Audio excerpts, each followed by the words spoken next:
Olá galera, hoje eu estou fazendo uma live diferente. Eu estou num sítio que eu tenho e consequentemente tem uma amiga gravando uma outra live ali e daí nós estamos meio apertados e eu vou fazer uma live para vocês bem rapidinho sobre um assunto recorrente que acontece quase todos os dias, né, no cartório, e eu até já respondi a essa pergunta num grupo do Facebook. O que acontece? São aqueles famosos contratos de gaveta. É uma situação prática que é muito comum na prática, melhor dizendo, e daí é o seguinte, o que ocorre? A pessoa fez a seguinte pergunta, né? Um cliente dela adquiriu um imóvel, em tese, né, de uma pessoa que já é o quinto comprador desse imóvel e nunca ninguém outorgou a escritura definitiva. Então, primeira coisa, né, a se corrigir aqui, ela não adquiriu um imóvel, ela adquiriu um direito, certo? Porque ele não era titular do domínio do imóvel, ele tinha apenas um compromisso de compra e venda relativo a esse bem. Então, o que acontece? E as pessoas respondem de qualquer maneira, sem terem conhecimento de causa a respeito da matéria, e isso acaba causando uma série de problemas, ao contrário de ajudar as pessoas, né? Então, vamos para esse caso concreto, né? Imaginemos, né, para quem vai fazer concurso aí, uma questão na prova prática dessa natureza. Qual que seria a sua, né, se a pessoa aparecesse com esse compromisso de compra e venda para registrar no seu cartório, qual que é a orientação que você daria a essa pessoa? Certo? Então, é o seguinte, a primeira questão a se perquirir, é improvável no caso, né, nos casos que nos aparecem, a maioria das vezes não tem nem a matrícula do imóvel nesses compromissos. E em outros casos esse imóvel nunca teve matrícula, é apenas uma posse que as pessoas estão transmitindo. Então eu já vi diversas vezes os advogados orientando, entra com uma adjudicação compulsória. Contra quem? Contra quem te cedeu o direito? Ele não é titular do domínio da matrícula, ele não figura, né, na matrícula como titular do domínio. Então, para você entrar com uma adjudicação compulsória, tinha que ser com o proprietário tabular do bem. Correto? Então teria que perquirir lá a primeira pessoa que alienou, em nome da qual o imóvel encontra-se matriculado, a fim de que você possa, né, entrar com a ação de adjudicação compulsória. Na verdade, eu não sei, para a maioria de vocês, eu vou abrir um parênteses aqui e falar sobre a adjudicação compulsória. Ela é usada indiscriminadamente de forma equivocada, né, pelos profissionais do direito, né, no país. A adjudicação compulsória, se eu não estiver enganado, eu não estou bem certo, mas eu acho que ela foi introduzida no ordenamento jurídico pelo Decreto-Lei 58 de 1937, que regula o parcelamento de solo rural hoje. Né, no Brasil, o parcelamento de solo rural é regulado por esse decreto, ele ainda está em vigor, né? A Lei 6766 veio substituí-lo na parte que diz respeito ao imóvel urbano, mas ele ainda regula o parcelamento de imóvel rural.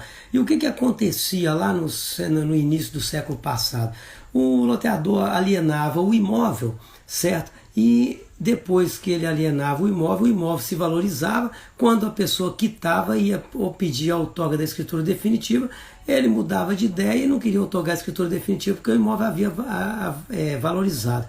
Aí o legislador introduziu a adjudicação compulsória, né, nesse decreto, a fim de que, se a pessoa tiver o compromisso, né, ou a promessa de compra e venda quitada, ela teria direito à adjudicação compulsória contra o loteador. Ok? Então, a adjudicação compulsória ela serve para esse propósito. Hoje é muito comum, as pessoas entram com a ação de adjudicação compulsória contra as construtoras e tal. O instituto, como um monte de institutos, né, jurídicos que existem no ordenamento, né, jurídico brasileiro, foram desfigurados. Esse aí é mais um deles, né? Mas, voltando para o tema, então a adjudicação compulsória basicamente é para isso. No caso concreto, então, o seu cliente que adquiriu esse direito, ele recebeu a cessão de direito de um compromitente comprador de um bem. Então, você tem duas alternativas para isso. A primeira, perquirir se houver o número da matrícula nessa seção de direitos. Se houver o número da matrícula, você pode solicitar uma certidão, né, dessa matrícula lá no... Aí depende do estado, né, uma cópia da matrícula, uma certidão de registro, depende, não importa o nome. O importante é uma cópia de tudo que tem na matrícula, correto? Do imóvel, para você perquirir quem que é o titular do domínio daquele imóvel. Se a pessoa for viva, você poderia até receber a escritura definitiva dela, embora houvesse a bula de diversos ITBIs no meio desse caminho aí, certo? Porque cada sessão dessa teria que incidir um ITBI, porque o ITBI incide sobre a seção de direitos reais sobre imóveis, correto? Mas, a pessoa me ligando aqui uma hora dessa. Então, o que acontece é o seguinte, né? Se você conseguir perquirir quem é o titular do domínio, você poderia até tentar receber a escritura definitiva dele, correto? Se você não conseguir fazer isso, você não tem outra alternativa. Uso capião, correto? Embora você tenha comprado e tenha pagado, mas você fez uma compra mal feita nesse caso, consequentemente, entende? Você, né, não tem como receber a escritura definitiva desse bem, tá? Haja vista que quem cedeu o direito para você, eu estou falando em cessão de direito, gente, porque é questão técnica, é muito comum falar, porque o meu cliente comprou um imóvel. Ele não comprou o imóvel, ele comprou o direito, ele adquiriu um direito sobre aquele bem, porque o imóvel não era, juridicamente falando, não era de quem alienou esse imóvel para ele, ok? Então, essas questões, né, são recorrentes no cartório. Então, para vocês, tanto para quem está estudando para concurso, como para quem advoga na área de direito imobiliário, né, ou na área extrajudicial, eu não sei, existem vários termos que as pessoas utilizam para se referir a isso, né? Quando você vai trabalhar administrativamente, entende? É importante que você tenha conhecimento do processo, para que você não cometa falhas e não mal oriente o seu cliente, correto? Então são umas coisas simples que acabam se tornando complicadas por falta de conhecimento, certo? Então qualquer orientação que você tenha que dar, entende?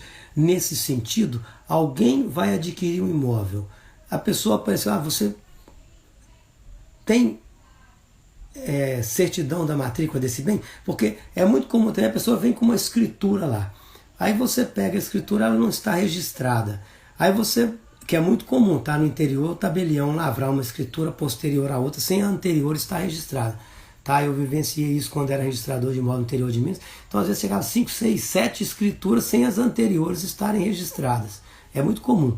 Aí a pessoa aparece com uma escritura, você pensa, é só registrar essa. Você chega lá, quem figura como alienante naquela escritura não é titular do domínio na matrícula, correto? Então você tem que perquirir quem que é, pegar 1, 2, 3, 4 escrituras anteriores às vezes. Então aprenda como é que funciona a sistemática do registro, para que você não dê informação equivocada, né, para o seu cliente, certo? E para vocês que estão estudando para concurso, se cai alguma questão prática dessa natureza, então vocês precisam saber, né, isso é a continuidade do registro. É um princípio que eu já falei sobre os princípios, né, que envolvem a atividade notarial e registral, e é o princípio da continuidade, né? Você não pode pular nenhum titular. Então, não importa que tenha 1, 2, 3, 4, 5, todas as escrituras que foram lavradas, né, têm que ser registradas, a menos que você vá lá e receba a escritura definitiva do titular tabular. Aí você pode registrar a escritura e jogar as outras no lixo, o que não é correto de ser feito, né? O ideal é que você, né, registre a escritura, que você registre todas as escrituras. Beleza, esse tema é um tema bastante recorrente, e o outro, de novo, né, muitas informações, volto a falar sobre o vídeo que eu falo sobre as espécies de patrimônio dentro da sociedade conjugal, tá? Assistam o meu vídeo lá, que está no YouTube, né, as espécies de patrimônio dentro da sociedade conjugal. É um vídeo de 15 minutos, que se você souber ele, você não cometerá erro nesse caso concreto que eu vou falar agora. Essa semana, de novo, um questionamento nesse sentido. bem misto. Tá? Uma pessoa, né, adquiriu um bem quando era solteiro, casou-se, construíram naquele bem, certo? E agora se divorciou. Tá, e aí? O que fazer? Simples demais, gente. Patrimônio comum e patrimônio privado, correto? Então, o que você tem que perquirir? O que é patrimônio comum, o que é patrimônio privado? Nesse caso, avalia-se o lote, correto? Ah, ele vale 100 mil e a construção vale 1 milhão. Então, 100 mil é patrimônio privado do cônjuge que trouxe aquele patrimônio para a sociedade conjugal, e 1 milhão, que são as benfeitorias que foram construídas nele durante a sociedade conjugal, serão partilhadas meio a meio, correto? Então, é simples assim. Um vai ficar com, nesse exemplo concreto que eu dei, se o lote valia 100 mil e a construção 1 milhão, 600 mil para aquele que trouxe o lote para a sociedade conjugal e 500 mil para aquele que simplesmente participou, né, da construção. Da mesma forma, no caso de financiamento também, eu vejo questões dessa natureza. Então, todas essas questões são passíveis, né, de examinador cobrar numa prova prática, correto? Ele dá um caso concreto para você. Ah, uma pessoa, né, adquiriu um bem lá, entende? Quando era solteiro, depois ele se casou, financiado, 30 anos, Caixa Econômica Federal. Pagou 10 anos, se casou. Pagou mais 10 anos durante a sociedade conjugal, depois se divorciou. E aí, como é que partilha? De novo, espécie de patrimônio. O que é patrimônio comum? O que é patrimônio privado? Você identificou o que é patrimônio comum, o que é patrimônio privado, a partilha se torna simples, né, e tranquila, correto? Você vai partilhar entre eles aquilo que é patrimônio comum e permanecerá no domínio daquele que trouxe para a sociedade conjugal,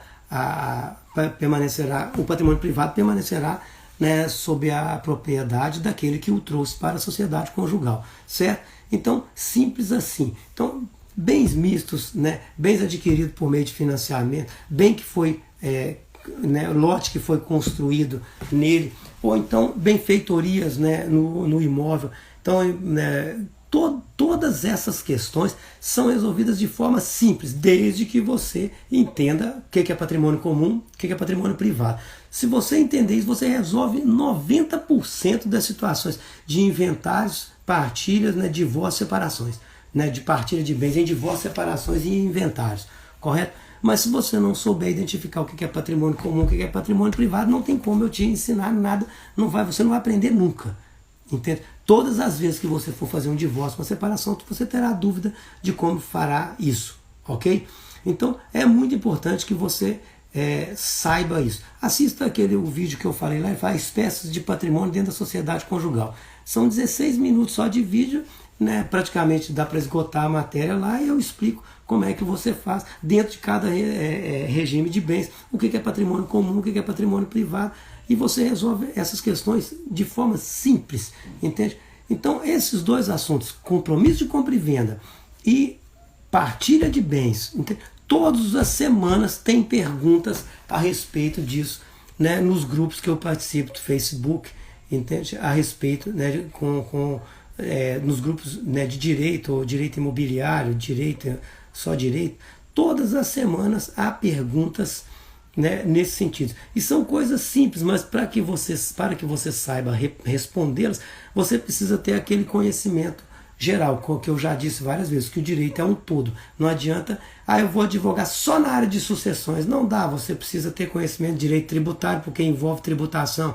Você precisa ter direito ter conhecimento de direito de família, porque envolve partilha de bens. Você tem que saber o que é patrimônio comum, o que é patrimônio privado. Aproveitando o gancho aí, também respondi uma pergunta semana retrasada, sobre essa questão.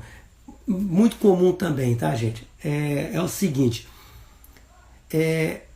eu acho que eu já falei sobre isso aqui, eu não estou bem certo.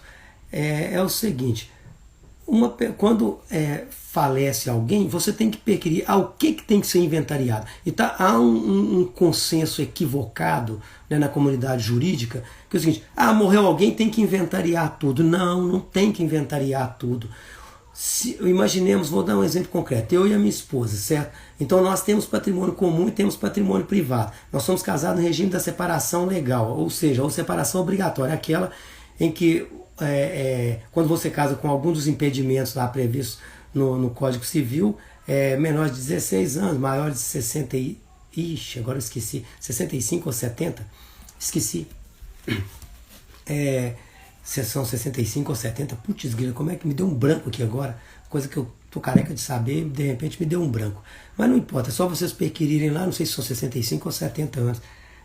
Acho que são 65. Deu um branco aqui. Mas, então, 70, alguém já informou aqui. Valeu, brigadão, Felipe. Entende? O que acontece é o seguinte, as pessoas que casam, né, no regime da separação legal, normalmente pode haver, né? Pode haver, nunca, né? Nada é concreto. Então, o meu caso é minha esposa, né? Nós temos patrimônio comum e patrimônio privado. Porque o que eu herdei da minha mãe, que já faleceu, é patrimônio privado. O que meu sogro doa para minha esposa, ela tem alguns imóveis que meu sogro doou, são patrimônio privado dela. Então, no caso de falecimento de um de nós, entendeu? Se eu venho a falecer, entende? Vai inventariar o nosso patrimônio comum e o meu patrimônio privado. As doações que ela recebeu do pai dela, não se fala nisso, não vão ser inventariadas, porque são patrimônio privado dela. Tá? Agora, no caso de falecimento dela, é o contrário. O que é patrimônio comum de cartório ligando, não sei o que aconteceu não, coisa séria. Mas então o que acontece? O que é patrimônio comum e o que é patrimônio privado,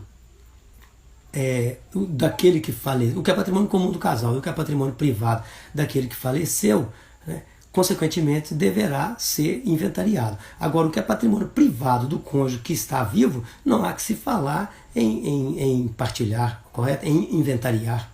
Ok? Então, são questões, mas tudo envolve você saber o que é patrimônio, distinguir o que é patrimônio comum, o que é patrimônio privado, senão você não consegue chegar a lugar nenhum, certo? Então, essas questões são questões simples, mas que se vocês não sabem, não dá para você evoluir, certo? Entende? Então, hoje eu vou falar para vocês só sobre esses 3 temas aí, certo? E na próxima quarta-feira, é possível que a partir da semana que vem eu volte a postar conteúdo. Eu estou com uns problemas particulares aí, um monte de coisas para resolver. E a partir da semana que vem eu devo começar a produzir conteúdo. Se tudo correr bem, todos os dias eu vou subir vídeo para o canal do YouTube, né, e no Instagram, ok? E a partir de quarta-feira também eu estou organizando, como eu disse para vocês, né, eu estou atualizando o material que eu tenho lá, os meus resumos, e vou proporcionar, distribuir para vocês, para que vocês possam estudar. Um grande abraço e até quarta-feira que vem. Valeu por terem participado aí.